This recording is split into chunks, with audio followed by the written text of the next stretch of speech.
Hari ini saya akan membagikan satu pesan firman yang spesial, saudaraku. I'm so blessed by it. Happy ending. Bolehkah saya katakan ini atas kehidupan saudara? Bu, ujungnya harus happy ending. Akhirnya harus happy ending, Pak. Saat ini saudara boleh berlinangan air mata, boleh bercucuran air mata, Bu, boleh hatimu sakit, engkau dikecewakan. Tapi katakan dalam dirimu sendiri, tetapkan dalam dirimu. Berani untuk berkata, akhirnya harus happy ending, Pastor. Belum selesai, saudaraku. Tapi apapun itu ujungnya harus happy ending. Jadi dalam kehidupan saudara, tepuk tangannya sekali lagi boleh yang paling meriah buat Yesus Tuhan kita. Kita buka yuk dari Mazmur pasalnya yang ke-30 ayatnya yang ke-12. Ayat ini ngomong gini, aku yang meratap. Kalau orang ngomong aku yang meratap, berarti posisi saat ini sudah happy atau posisinya masih meratap, Bu? Pemazmur tuh ngomong gini, saudaraku, aku ini loh yang meratap. Aku ini loh posisi sekarang ini masih meratap. Tapi dengan posisi yang masih meratap, doa saya kalau ada di tempat ini saudara yang saat ini saudara berkata, Pastor aku ini loh yang meratap. Bersama dengan pemazmur ini, bolehkah saudara mulai berani berkata, telah kau ubah menjadi orang yang menari-nari. Mulai melihat dengan kacamata iman, saudara. Mulai bayangkan posisi keadaanmu saat ini, aku ini loh yang masih meratap, Pastor. Tapi aku mau melihat keadaanku berbeda, aku mau melihat keadaanku dipakai Tuhan menari-nari. Bahkan ayat ini selanjutnya berkata seperti ini, saudaraku. Kain kabungku telah kau buka. Kata telah kau buka itu put off. Put off itu gimana, saudara? Diangkat, dilepas, dibuang. Saudara yang hari ini, kain kabung itu sesuatu yang nutupin di atas saudara, betul? Ada sebagian dari saudara yang rasanya kayak berat. Kayak gloomy gitu. Tapi hari ini itu diangkat, dilepas, dibuang. Dan sebagai gantinya saudaraku, dia ikat pinggang saudara dengan sukacita. Saya sempat terpikir loh, maksudnya gimana ya kalau ikat dengan sukacita itu? Saya jadi kayak dapat picturing, saudaraku. Kalau penari-menari ya, biasanya pakai apa, saudara? Diikat apa tuh? Nah, supaya apa? Narinya cantik. Come on. Engkau yang meratap loh. Pinggangmu dihias. Selendangmu sukacita. Oh, sehingga kau bisa menari dengan lebih cantik. Selendangmu sukacita. Bahkan kalau saudara sebagian yang berkata, Pastor, ya ampun Pastor, badai silih berganti, enggak berhenti-berhenti, gelombangnya ada lagi. Mau sampai kapan, Pastor? Saya mau perkatakan Mazmur 107 ayat 29 sampai 30 ini jadi atas hidupmu, saudaraku. Engkau yang hari-hari ini ya kayak diterpa badai. Engkau yang hari-hari ini gelombangnya enggak ada endingnya, saudara. Enggak berhenti-berhenti. Saya bacakan ayat ini. Dibuatnya besar. Dibuatnya badai itu diam. Badai atas hidupmu diam. Sehingga gelombang-gelombangnya tenang. Maksudnya gimana, saudara? Oh, gimana ngomongnya ya, saudara?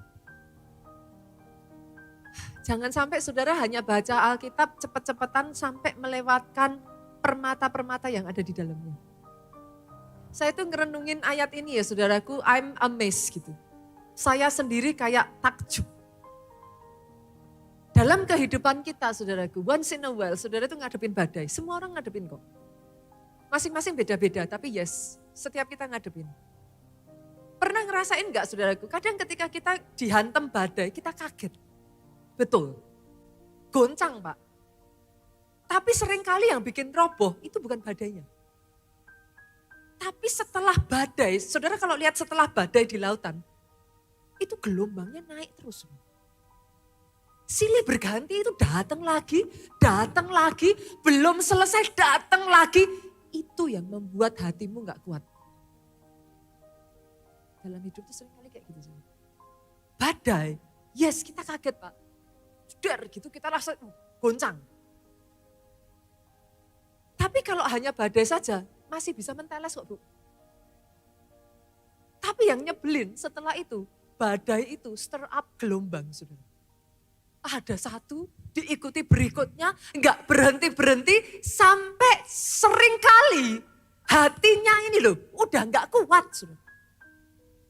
Di titik itu di dalam keluarga saudara berkata, enough pastor. Udah, saya sudah enggak bisa. Tapi hari ini boleh enggak saya katakan kepada saudara, bertahan sedikit lagi. Kencengin hatimu sedikit lagi. Tahukah saudara kenapa orang Kristen berdoa? Orang Kristen itu berdoa bukan kalau saat ada masalah. Too late Pak. Kalau ada masalah saudara baru berdoa, habis. Kekuatanmu itu enggak terbentuk. Tahu enggak setiap hari kenapa saudara berdoa dan dilatih telinga saudara untuk mendengar? Pada saat masalah terjadi ya, ketahanan staminamu udah dibentuk dari hari demi hari demi hari. Ketika saudara berdoa, saudara berpikir enggak ada apa-apa yang terjadi. Kok kayaknya sia-sia, kok kayaknya percuma. Tapi percuma, sia-sia, kau terus setia lakukan itu. Staminamu terbangun Pak. Begitu badai datang, gelombang enggak berhenti. Oh menteles. Disitulah kekuatan seorang Kristen yang sejati dibuktikan. Bukan di masa baik. Masa baik saudara kuat, biasa. Masa baik saudara jatuh, itu lebih parah. Saudaraku. Tapi justru kalau saudara tidak menyerah, lihat ayat ini ngomong apa? Dituntunnya mereka ke pelabuhan kesukaan mereka. Kalau hatimu tetap kokoh, pastor tapi rasanya enggak enak banget tuh, pateki. Oh, this is the way how you handle problem. Saudara ketika ngadepi masalah, dengar suara, ini itu apa, di sini itu bergejolak, kayak gelombang kan saudara. Nah, gimana pastor? Peteki. Peteki itu gimana? Besok kayak telan aja. Telan aja. Ya tapi enggak enak sekali tuh pastor, telan terus. Kenyataannya memang begitu kok. Tapi lihat, kalau saudara terus bertahan, Alkitab berkata, tanganmu akan dituntun. Kamu akan masuk ke pelabuhan kesukaanmu. Saudara tahu arti kata pelabuhan kesukaan dalam bahasa Inggrisnya itu desired heaven. Heaven, pernah dengar safe heaven saudara? Heaven itu artinya tempat yang aman. Suaka, tempat perlindungan. Orang kalau sampai tenggelam saudaraku, jatuh dari kapal, kena badai jatuh, lihat pelabuhan. Ada pelabuhan, saudara ngerasa tarik nafas, aku aman. Itu yang dimaksudkan. Kalau engkau bertahan sedikit lagi, dituntunnya engkau ke desire heaven, ujungnya happy ending. Itu jadi atas kehidupan saudara. Pertanyaannya sekarang pastor, gimana caranya kalau saya sudah ada di dalam keadaan yang konflik. Kita kuat lah kalau masalah apa segala macam, oke lah. Siapa orang hidup yang gak ada masalah? Keluarga Allah sudah cukup tahu dan diajarkan. Beberapa waktu lalu kita belajar satu pesan firman ini. Selama kita masih ada di dunia, kan udah jelas. Gak ada lagi ya yang ngomong, pastor kenapa Tuhan izinkan? Aduh come on saudara, sudah ada di dalam Alkitab. Nanti kalau saudara ditanya jawab, makanya baca Alkitab, gitu aja saudara. Lah orang udah ada. Memang dikasih tahu kok selama kita ada di dunia. Tanya aja, masih di dunia enggak? Nampak tanah enggak? Kalau masih di dunia, terima aja lah saudaraku.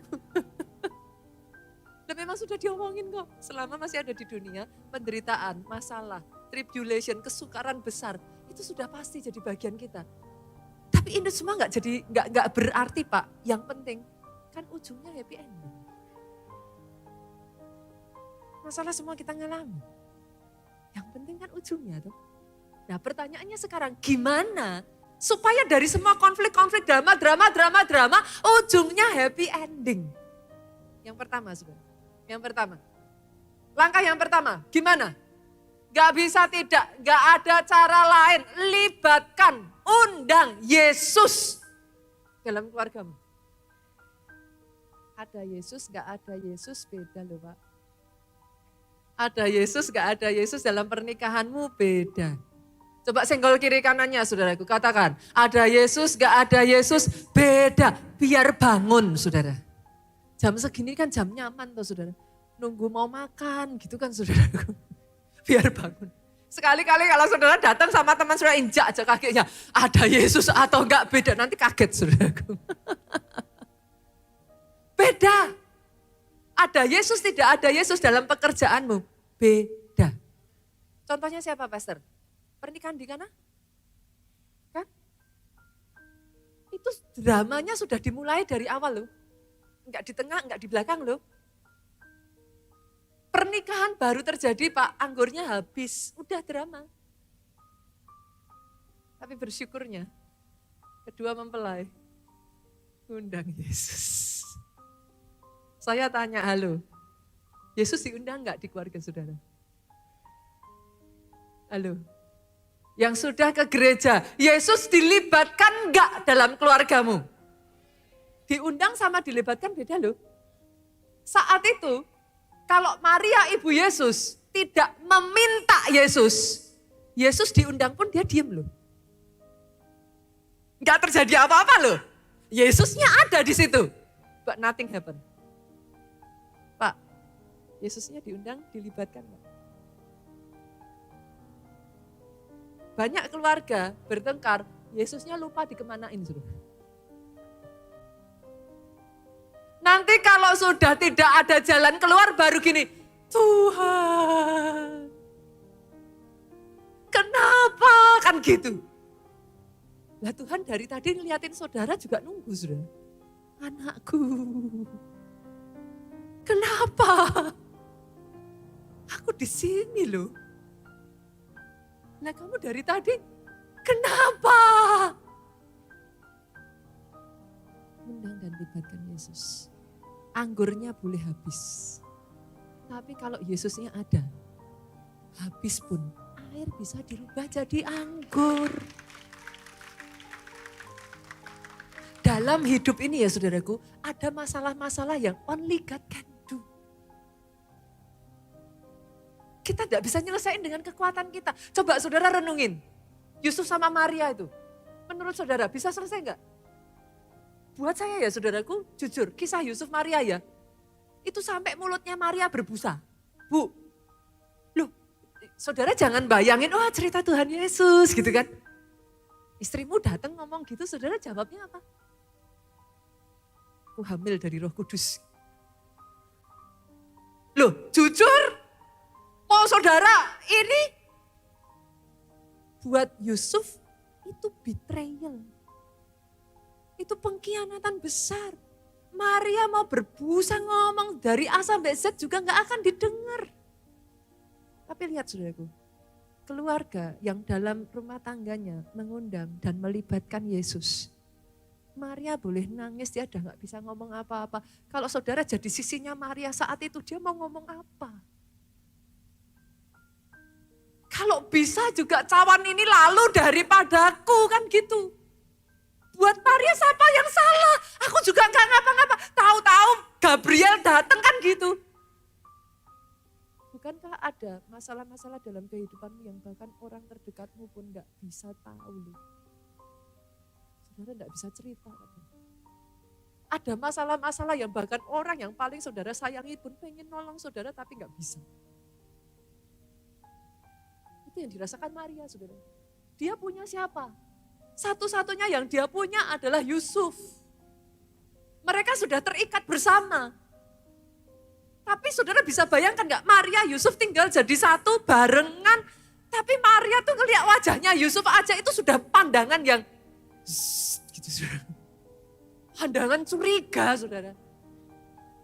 Pada saat itu Yusuf hanya menerima Maria itu out of a good deed. Hatinya Yusuf tuh baik.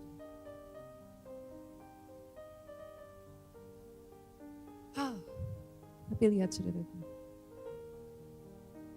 ketika Maria melibatkan Tuhan, ada intervensi ilahi. Maria mau ngomong udah gak bisa, mau teriak udah gak didengar. Tapi Tuhan menampakkan diri kepada Yusuf dalam mimpinya. Dari situ Yusuf bisa menerima. Akhirnya happy ending. Libatkan Yesus, undang Yesus, bawa dia masuk. Ini belum urusan keluarga. Jujur kadang kalau orang tua anak masih ini ya saudaraku, saudara sama saudara itu yang paling seru. Atau yang ngalamin cuman ini aja saudara, saya aja. Atau semua orang ngalami. Nah, kemarin saya iseng saudara di sosial media tuh saya bikin kayak, saya tuh pengen tanya menurut netizen gitu kan saudara. Kalau menurut mereka apa itu keluarga buat mereka? Saya senang karena ada sebagian besar itu menjawabnya baik saudara. Keluarga itu segalanya, keluarga itu rumah, keluarga itu tempat bertumbuh, bagus saudaraku. Tapi tidak terpungkiri banyak loh yang jawabannya, Pastor udah gak tahu apa itu keluarga. Bahkan ada yang jawab, keluarga apa itu? Aduh, saya tuh kayak makjelub gitu saudara. Ada orang-orang yang kadang keluarga, saudara bahkan berkata kepada saya, Pastor, teman sepelayanan saya lebih keluarga dari keluarga saya. Ada di sini yang kalau pulang ke keluarga males. Orang Jogja kan suka gitu tuh. Banyak rantau tuh. Nah, pulang keluarga males, kenapa? Drama pasti. Tapi hari ini saya berdoa ya saudaraku, sungguh-sungguh saya berdoa buat saudara. Yakub Esau, 20 tahun loh. Kalau mau dibilang ya salahnya Yakub sendiri. Yakub itu memang perlu dicekik kok saudaraku. Coba saudara tempatkan dalam sepatunya Esau lah. Put yourself in Esau's shoes gitu. Di kakinya Esau, posisinya Esau gitu. Sekalipun ya memang Esaunya sendiri juga ya salah saudara. Tapi kebayang gak sih ini Esau lagi berburu, capek. Yakub tuh sangat pandai, dia cerdik orangnya saudara. Saudara pikir out of nowhere di tengah padang gurun masa ada kacang merah saudara? Itu ceritanya dari mana? Kalau orang Jawa bilang jarak. What's the meaning of jarak? Loh dari mana toh? Di padang gurun kok ting-ting keluar koki ngaduk-ngaduk kacang merah. Lah gak ada ceritanya. Lah Esau mau kemana coba? Esau mau makan di mana? Ya tinggal itu toh. Tapi kan itu sengajanya Yakub toh. Dia sengaja membuat kakaknya jatuh loh saudara. Itu diplot loh, itu di planning loh. Saudara kalau punya saudara kayak gitu sakit hati gak? Lah Esau ini tipe yang cuek. Dia gak sadar. Diambil aja. Apa? Hak kesulungan. Go ahead. Yang penting sekarang aku bisa makan. Esau tuh sebenarnya cuek orangnya saudara. Dia tuh gimana ya, kalau gambaran sekarang tuh maco gitu. Dia tuh manly, pokoknya cowok banget lah gitu. Tapi cuek, gak mikir. Yakub ini sneaky saudara. Dia tuh apa?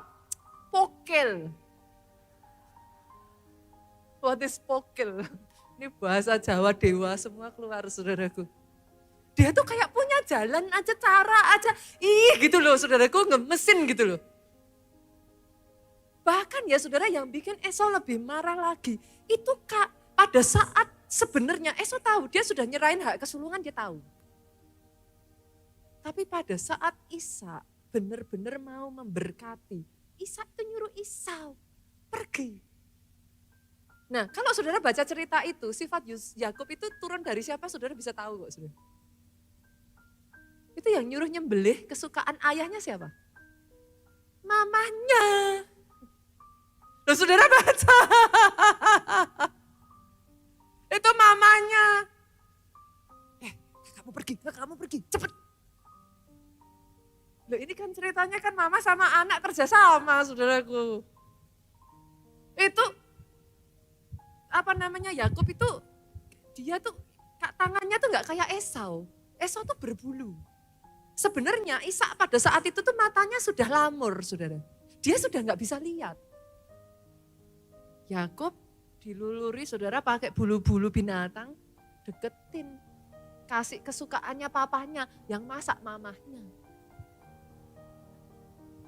Nah ini kan sebenarnya kan itu, coba tempatkan diri saudara jadi Esau. Oke lah Esau itu salah. Oke Esau banyak kelemahan. Tapi kalau saudara jadi Esau, marah enggak? Kalau saudara enggak marah, saudara malaikat. Saudara. 20 tahun saudara. Yakub lari. Sampai akhirnya dia disuruh Tuhan balik ke negara asalnya. Yakub enggak berani. Saudara tahu kenapa enggak berani? Yakub sadar dia salah. Tapi lihat ini saudara. Dari semua hal buruk yang dilakukan Yakub. Saya bacakan aja ya. Yuk kita lihat. Kejadian pasalnya yang ke-32. Yakub ini kenapa saya bilang kokil ya. Orang ini nih ya geleng-geleng kepala kok sudah. Kejadian 32 ayat 7. Lalu sangat takutlah Yakub dan merasa sesak hati. Yakub itu ketakutan sudah. Dibaginya lah orang-orangnya yang bersama dengan dia, kambing dombanya, lembu sapi dan untanya menjadi 2 pasukan. Bisa ngelihat enggak sudah? Saudara nanti kalau baca di dalam Alkitab ya, Yakub tuh sengaja, nih ya urutannya ya, dia paling belakang, istrinya, anaknya, kambing dombanya. Artinya kalau mau dibunuh Esau tuh yang kena yang depan dulu, dia bisa lari saudaraku. Kenapa saya bilang ini anak pokil saudara? Nah itu sudah, bahkan dia bagi jadi 2 pasukan. Kalau ibaratnya kalau pengamanan presiden lah saudara, kan mobilnya ada beberapa kan. Nah, random toh, nggak tahu nih yang mana nih, orang pentingnya ada di mana nggak tahu. Ya itulah basically yang dilakukan. Jadi metode itu sudah ada dari sejak zaman Yakub. Itu punya adik kayak gitu lumayan loh saudara. Tapi lihat saudara, dari semua hal salah yang pernah dilakukan oleh Yakub. Yes Yakub salah, yes Yakub melakukan banyak akal, apalah istilahnya akal bulus lah kalau kita sekarang ngomong ya saudaraku. Tapi lihat ada satu hal benar yang Yakub lakukan. Ayatnya yang ke-11. Kejadian 32. Yakub doa saudara. Lepaskan kiranya aku dari tangan kakakku, dari tangan Esau sebab aku takut kepadanya. Jangan-jangan ia datang membunuh aku, juga ibu-ibu dengan anak-anaknya. Dia melakukan satu hal yang betul. Apa saudara? Dia ngundang Tuhan. Dia libatkan Tuhan. Dia ngomong, Tuhan tolong aku. Lepaskan aku dari tangan kakakku. Tuhan tolong aku. Cuman kadang Yakub itu nyebeli saudara. Ya tapi ya sama sih. Sukanya gitu tuh. Kalau engkau tolong aku Tuhan, aku akan memberikan persepuluhan. Dari apa yang aku punya, aku akan mengakui, baca ayat yang sama. Ternyata dari dulu, sekarang, dan seterusnya masih terulang ya saudara. Ada yang sukanya doa sama Tuhan gitu.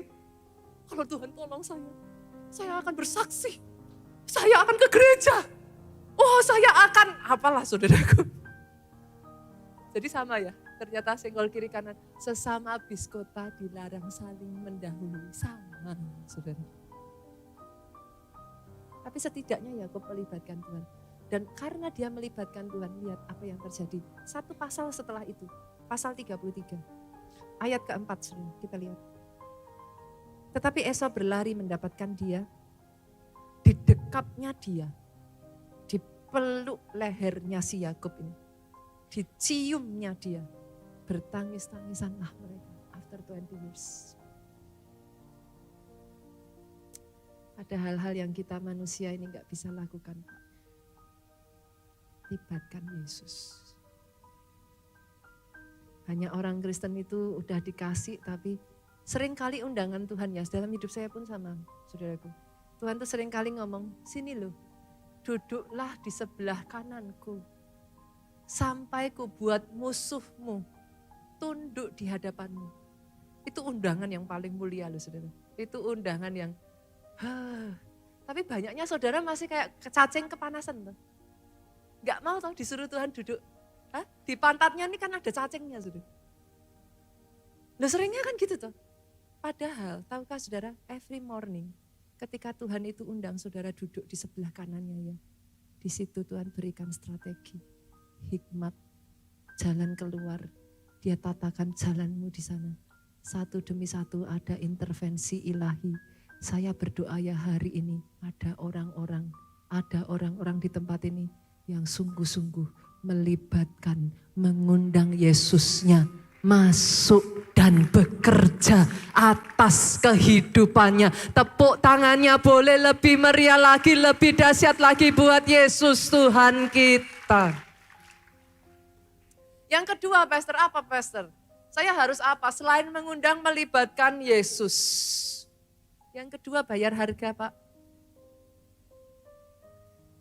Kita tuh kenal istilah ini, saudara. Ada harga, ada. Sama-sama, Bu. Kira-kira lo ya, beli kain harga 5.000 sama beli kain harga 50.000 beda nggak? Oke. Dalam pernikahan dan keluarga juga sama. Saya tanya dulu Bapak Ibu. Di sini yang sudah menikah boleh lambaikan tangan saudara. Oke, turunkan tangan saudara. Pada saat pesta pernikahan, saudara berani bayar harga enggak? Berani toh? Sama-sama bikin catering, saudaraku undang catering. Catering harga 1 juta sama 50 juta beda enggak? Ada harga, ada rupa. Masalahnya seringkali bayar harganya cuma di depan. Untuk pesta pernikahan, saudara rela bayar harga. Untuk mempertahankan kebahagiaan keluarga, engkau tidak mau bayar harga. Terus salah siapa Bapak Ibu? Ada harga, ada rupa. Jawabannya simpel kok saudaraku. Bayar harganya lagi. Harga yang sama yang tadinya engkau bayar, bayar sekali lagi. Bayar kedua kalinya. Bayar ketiga kalinya. Ada harga, ada rupa. Seperti apa tuh yang namanya bayar harga itu kita lihat ya ayatnya ya. Mazmur 126 ayatnya yang ke-5 sampai ke-6. Yang namanya bayar harga itu gimana Pastor? Kayak gini sudah. Orang-orang yang menabur dengan mencucurkan air mata akan menuai dengan bersorak-sorai. Maksudnya gimana Pastor? Orang-orang yang naburnya mencucurkan air mata, itu berarti nandes enggak saudara? Itu benih berharga enggak? Berharga ya? Oke. Namanya orang nabur, mencucurkan air mata, nabur, itu sudah ada hasilnya belum?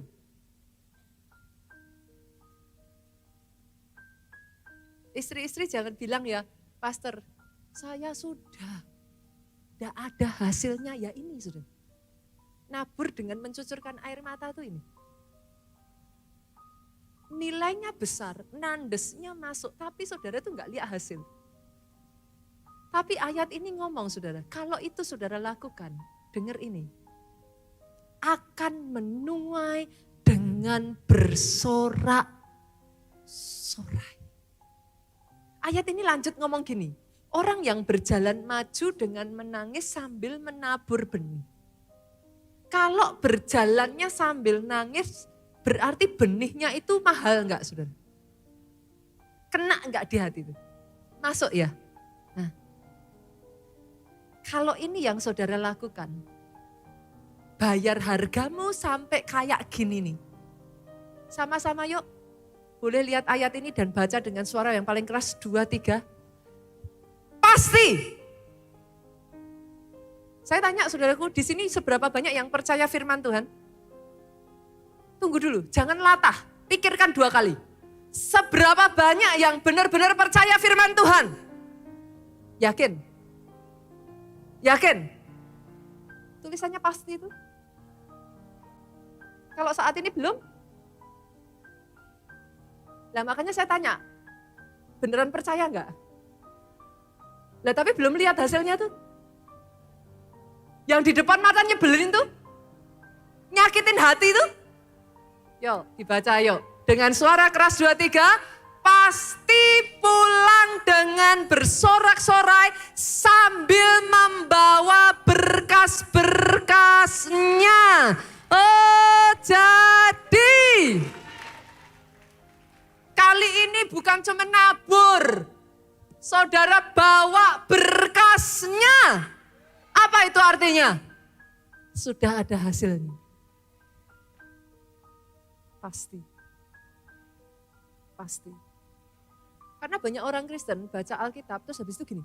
Kayaknya muluk-muluk pasti. Masa pasti? Pasti itu. Lah ya coba saudara buka Alkitabnya, sama enggak? Bilang sama karena enggak dibuka. Lah enggak bawa?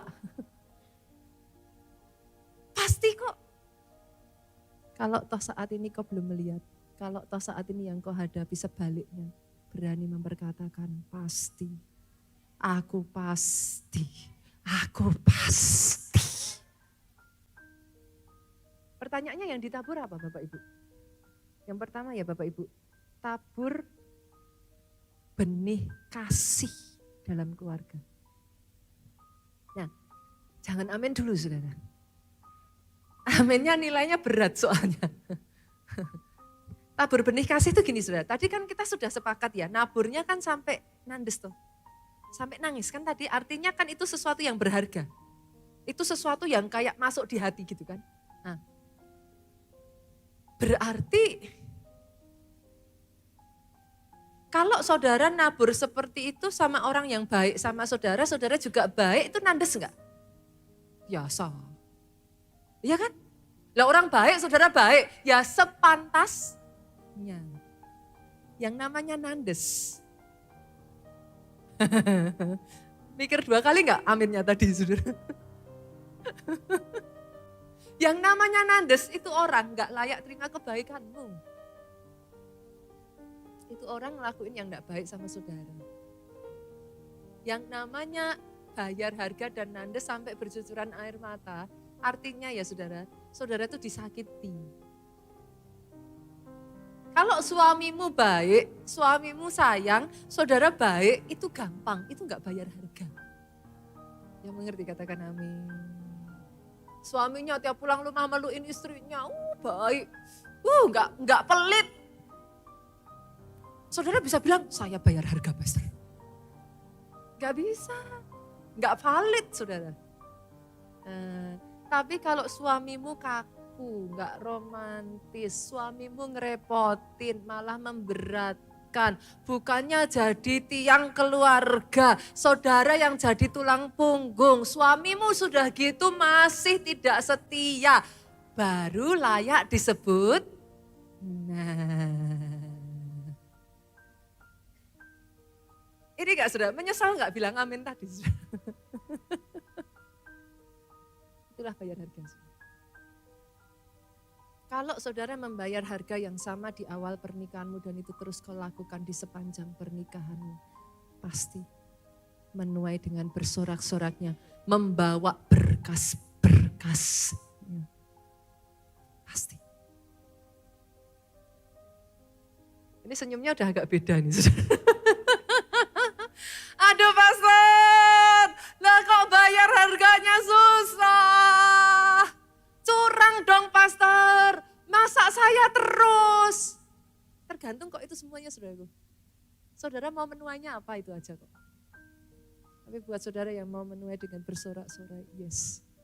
Bayar harga kasih. Tabur kasih. Kalau sama anak yang sayang saudara lah enak toh saudara. Saudara bisa bilang bayar harga? Enggak. Saudara membangga-banggakan anak, wah ini anak hebat, pinter, wah tahu terima kasih sama orang tua. Nyenengin. Enggak perlu disuruh tuh saudaraku. Lah kalau anak masih kecil, nah di sini saudara banyak ya sudah punya anak ABG, boleh lambaikan tangan. ABG saudara. Kalau anak masih kecil ibu-ibu, masih ingat enggak? Mau pergi aja, digondelin tuh kaki kita. Mami, oh dramatis sekali. Mami, kita ini dunia mereka. Betul? Nah, kalau masih kecil Pak, dia tumbuh Pak. Dia jadi ABG. Setelah ABG, syuh, syuh, syuh. Saya pernah ngalami kok saudara. Ada momen ya dalam hidup saya ya, itu saya, untuk masuk ke kamar anak saya aja saya trauma. Banyak orang yang ngomong sama saya gini, Pastor, anak pendeta, bukannya anak pendeta. Lah anak pendeta memangnya pendeta juga saudara. Kan, yang pendeta kan papa mamanya. Ada momen loh saudara, saya itu kalau mau masuk kamar anak saya itu mikir 2 kali. Karena saya tahu, pasti disyuh-syuh.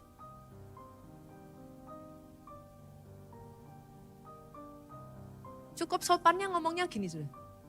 Mami, are you still long? Itu bentuk sopannya saudara. Mami masih lama enggak di sini? Kadang sakit loh saudara. Saudara berjuang mati-matian, habis-habisan ngelakuin semuanya ya. It feels like nothing. Usia seperti itu kadangkala ya can be challenging. Saudara. Saya pendeta loh saudaraku, saya tahu ayat Alkitab saudara. Saya sudah coba segala macam dari apa? Nungging, jengking, berdiri, apa? Bantal diurapi, apalah saudara sebutkan semuanya. Garam didoakan. Apalah terserahlah. Saudara, apa saudara sebutlah? Nothing happen tuh saudara. Ada satu momen ya, saya tuh hampir gak kuat saya menyerah. Tapi saya bersyukur di titik itulah saya tuh berseru sama Tuhan. Dan everything I know. Saudara tahu Tuhan ngajarin saya apa? Sampai sekarang saya tuh tanya ke anak-anak saya, tanya ke suami saya. Saya adalah orang yang sangat percaya hukum tabur Tuhan. Buat saudara yang hanya menganggap hukum tabur tua itu hanya urusan uang ya saudara, sorry lah. Orang Kristen tidak secetek itu. Ketika saya menangis di hadapan Tuhan untuk anak saya itu ya saudaraku, Tuhan ajarkan saya hukum tabur Tuhan. Di titik di mana saya nangis, saya berseru, Tuhan ngomong gini sama saya, Nita, sepasti matahari akan selalu terbit di pagi hari. Sepasti malam hari akan ada bintang dan bulan. Sepasti itulah orang menabur pasti menuai. Saya nggak tahu dengan saudara, tapi buat saya ya saudara, hukum tabur tua itu saya hidupi. Oh buat saya ya, saya sudah tidak menganggap itu pakai iman itu sudah come naturally to me. I believe it just so much. Saat itu ya saudaraku, saya diajarkan kepada Tuhan, tabur terus ke anak saya sekalipun yang saya tuai adalah menyakitkan. Ketika saya nabur itu saya katakan dalam hati saya, orang menabur pasti menuai, itu hukumnya Tuhan. Tapi saya nggak lihat apa-apa. Saya nabur bercucuran air mata, saya nggak lihat apa-apa. Di depan saya, anak saya masih sama. Gak ada perubahan. Sebagian orang-orang dekat saya mulai ngomong sama saya, is it okay, is it okay? Perlu gak dibawa ke psikiater? Perlu gak ini, itu, dan lain sebagainya? Is it okay? Oh saya gak bisa apa-apa saudara. Saya hanya mempercayai dalam hati saya tetap akan, saya memutuskan untuk tetap mengasihi anak saya. Saya memutuskan untuk melakukan hal yang baik dalam hidupnya. Saya memutuskan untuk tetap ada bersama dengan dia. No matter what. Tapi percayakah saudara, tiba-tiba ya saudaraku out of nowhere. Di titik di mana saya itu sudah tidak berpikir mengenai hal itu. Satu demi satu, anak ini berubah. Yang tadinya saya peluk gini tuh gini rasanya. Beneran loh, itu serius loh. Masih oke kalau di rumah ya saudara, jalan di mall saudara. Saya gini itu dia gini. Kalau saya lanjutkan lagi, dia akan lari ke depan meninggalkan saya saudara. Saya jalan di belakang. Oh itu di sini ya saudaraku. Rasanya ya. Suddenly everything change. Saya kaget. Sampai anak saya tuh bisa ngomong gini. She change mami, she change. Katanya. Anak saya yang lain tuh benar-benar ya. Oh, now she is very nice. Berubah total saudara. Kita mesbah keluarga. Tadinya ya saudara, dia selalu di ujung. Kalau saya dekati, semakin saya dekati, dia turun, sampai deprok di bawah saudara. Dia memilih melakukan itu. Tiba-tiba mesbah keluarga dia bisa sandarkan kepalanya ke pundak saya. Itu aja saya nangis saudara. Setiap kali saya membelikan sesuatu, it used to be kayak dia, siapa yang minta dibelikan? Enggak minta kok. Pernah ada anak yang gitu?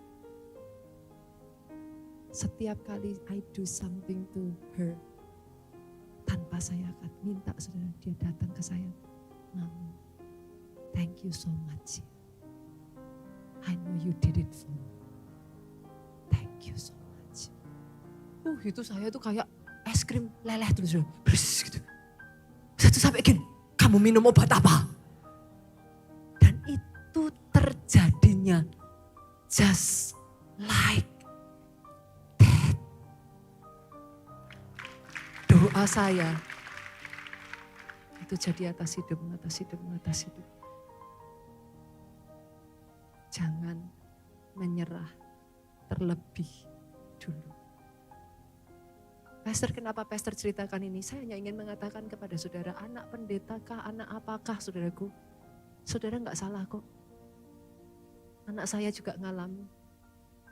Just do your best. Orang tua, halo, teruslah menabur. Jaga mulutmu, jangan kutuki anakmu. Sesakitnya hatimu, semarah apapun engkau, jaga mulutmu. Berkati dia terus. Harus lakukan yang baik. Tabur terus dalam hidupnya. Itu yang Yesus lakukan. Dia berikan teladan itu buat saudara dan saya. Pastor, buktinya mana? Kita lihat ya. Saya baca ayat ini, saya merinding saudara. Tadinya saya tidak mengerti arti ayat ini. Yohanes 13 ayat 1 ngomong gini. Sementara itu sebelum hari raya Paskah mulai, Yesus telah tahu bahwa saatnya sudah tiba untuk beralih dari dunia ini kepada Bapa. Yesus sudah terasa, saudaraku, dia sudah tahu. Sama seperti ia senantiasa mengasihi murid-muridnya. Ayat ini aneh, saudara. Sama seperti ia senantiasa mengasihi murid-muridnya. Demikianlah sekarang ia mengasihi mereka sampai kepada kesudahannya. Maksudnya apa? Sama seperti ia mengasihi murid-muridnya. 3,5 tahun loh saudara. Halo? Saudara di sini yang teman sepelayanan bersama-sama. Sudah lebih dari 3,5 tahun bahkan. Yesus itu 3,5 tahun tidur bareng, jalan bareng, makan bareng, melayani bareng Pak. Wajar Yesus mengasihi muridnya. Ada momen-momen gak saudara dalam tim pelayanan saudara ngerasa kayak guyup banget gitu. Ada ya? Yesus mengasihi murid-muridnya. Tapi waktu berjalan, pada saat Yesus akan ditangkap, di mana mereka?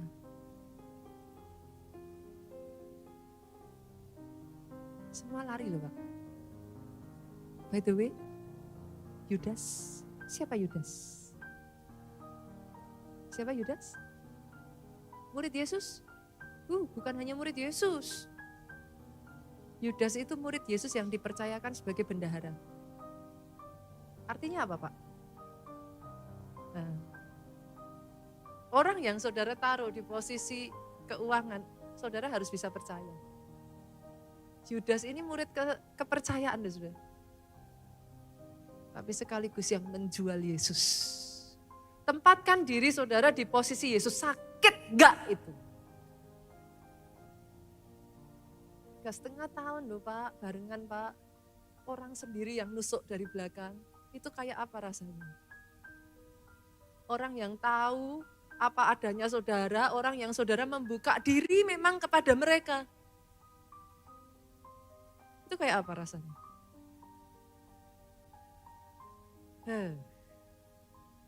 Yang seperti itu saudaraku, secara manusia saya boleh katakan enggak perlu dicari. Tapi ayat ini ngomong, Yesus, ini keputusan Yesus saudara. Ini kata-kata ini mengubahkan pola pikir saya. Ia mengasihi mereka sampai kepada kesudahannya. Saya baca ini rasanya tangan saya tuh gitu. Dalam kehidupan ya saudaraku akan ada orang-orang yang mengkhianati saudara. Akan ada orang-orang yang meninggalkan saudara. Saudara mau tahu true friends, orang yang benar-benar sahabat. Lihat aja di masa susah. Seorang sahabat akan tetap berdiri bersama saudara di masa sukar.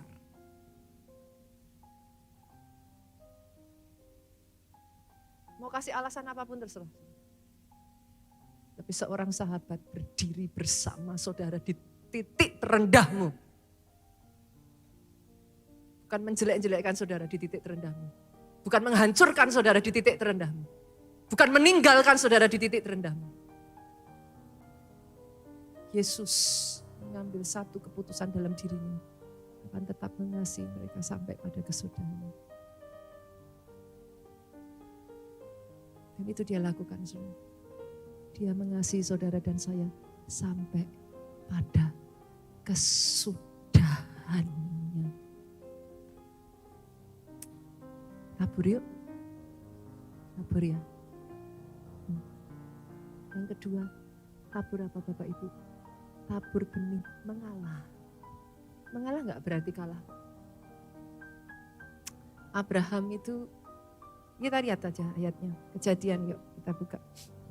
Pasalnya yang ke-13 ayat 8. Berkatalah Abraham kepada Lot, janganlah kiranya ada perkelahian antara aku dan engkau, antara gembalaku dan gembalamu, sebab kita ini kerabat. Para pelayan Tuhan, halo, senggol kiri kanannya, sebab kita ini kerabat. Sebab kita ini kerabat ya. Sama-sama ya jemaat Tuhan, halo. Oke, sama-sama ke gereja. Boleh nggak sih saudara nyapa? Kan saudara ya tahu wajah-wajah kalau orang mau ke gereja tuh saudaraku. Ini tadi pagi saya sampaikan ke tim yang pagi jam 9. Jam 9 memangnya kalau naik lift itu mau kemana? Mal belum buka kok saudara. Saya sampaikan tadi, yuk sesama keluarga Allah saling mengenal yuk. Itu sebabnya besok hari Rabu kita mau berangkat sama-sama. Sekitar 600 orang akan pergi bersama-sama mengikuti gathering saudaraku. Pelayan Tuhan nanti kesempatan di situ saling kenal ya. Jangan ngumpul sama timnya terus. Nanti semuanya ngumpul. Pokoknya saya sama yang ini aja. Jangan. Kesempatan saling kenal. Mana tahu yang masih single ketemu jodoh. Katanya sudah, yes. 600 orang itu berapa habis ya? 10 bis lebih kali ya? Lebih ya, 10 bis ya. Itu seru saudara nantinya. Pelayan keluarga Allah, kita sama-sama ya. Bersukacita, kita bangun kesatuan, kita tabur kasih, ngalah. Senggol kiri kanan, ngalah. Sesama jemaat nanti mau pulang. Nah ini, di sini saya lihat saudara. Praktek firman itu kan bukan saat saudara duduk. Nanti mau keluarnya ngalah enggak coba saudara? Gak bisa, saya dulu. Ngalah, selisih juga cuma 5 menit. Mau apa sih kecuali saudara buru-buru ke kamar mandi ya, monggo saudaraku. Tapi kan selisih paling berapa? 5 menit, 15 menit, ya kan? Sama-sama saudaraku, daripada berebut keluar, tunggu, terima doa berkat dulu. Doa dulu, ucap syukur sama Tuhan. Nanti saudara keluar udah kosong kok. Kan enak saudara. Berkatnya double, pulang sudah kosong. Ngalah. Apa yang dilakukan Abraham? Coba lihat saudara. Abraham melakukan apa? Baiklah pisahkan dirimu daripadaku. Jika engkau ke kiri, aku ke kanan. Engkau ke kanan, aku ke kiri. Saya tanya, lebih tua Abraham atau Lot? Harusnya yang lebih duluan didulukan siapa? Yang tua kan saudaraku. Nah, tapi Abraham ngalah tuh. Dan sebagai gantinya Abraham justru dapat berkat besar. Lot binasa karena memilih Sodom dan Gomora. Ngalah. Ngalah bukan untuk kalah. Kalah secara ininya kalah saudara. Ngalah untuk warganya yang menang. Yang ketiga saudara. Bayar harga apa? Bayar harga untuk menabur pengampunan. Ada satu ayat, pemain musik boleh maju ke depan. Ada satu ayat yang menyenangkan sekali, Matius 18, 21, 22. Ini ayat ya saudaraku. Saya tuh baca ayat ini tuh saya berpikirnya gini. Petrus tuh ngapain sih? Tanya-tanya sama Tuhan Yesus gitu saudaraku. Gara-gara Petrus tanya, dijawab sama Tuhan Yesus, Tuhan, berapa kali aku harus mengampuni saudaraku jika ia berbuat dosa terhadap aku? Satu ngerenungin, kalau bisa di rewind sebenarnya. Terus jangan tanya sama Tuhan Yesus. Dijawab sama Tuhan Yesus, saudara kan ditanya, dijawab. Petrus ngomongnya juga berani sekali dia. Sampai 7 kali? Buat Petrus 7 kali udah banyak. Sampai 7 kali dijawab sama Yesus. Bukan. Aku berkata kepadamu bukan sampai 7 kali. Melainkan sampai 70 kali 7 kali. Jadilah ini sekarang sampai ke kita Bapak Ibu. Ada permasalahan dalam keluarga itu yang hanya bisa terselesaikan dengan pengampunan Bapak Ibu. Pernah nggak ngalami suami istri yang sudah menikah lebih dari 5 tahun lah ya? Kadang mau diselesaikan tambah parah tuh. Ya hanya bisa diterima aja, diampuni aja. Setelah itu diterima apa adanya. Saudara mau ngerubah juga nggak bisa. Tapi bukankah karena itu pernikahan saudara jadi solid? Kalau jelek-jeleknya aja saudara sudah terima, mau takut apa lagi saudara? Kan? Justru setelah itu yang ada indah-indahnya tuh. Pengampunan Bapak Ibu. Sebelumnya dari saudara di tempat ini yuk, endingnya harus happy ending. Sekali lagi tepuk tangan yang paling meriah, bangkit berdiri jemaat Tuhan. Angkat kedua tanganmu saudaraku, diberkati saudara oleh Tuhan. Diberkati keluargamu oleh Tuhan. Apa yang dikerjakan tanganmu dibuatnya berhasil. Saya berkatakan ini atas kehidupanmu, sehat tubuhmu. Baik jiwamu. Kuat rohmu. Yes, untuk memberitakan segala perbuatan baik yang daripada Tuhan. Pulang saudaraku, bawa sukacita, damai sejahtera Allah Bapa. Cinta kasih Yesus Kristus, persekutuan dengan Roh Kudus sekarang sampai selama-lamanya. Engkau yang diurapi, yang diberkati katakan dengan suara yang paling keras. Amin.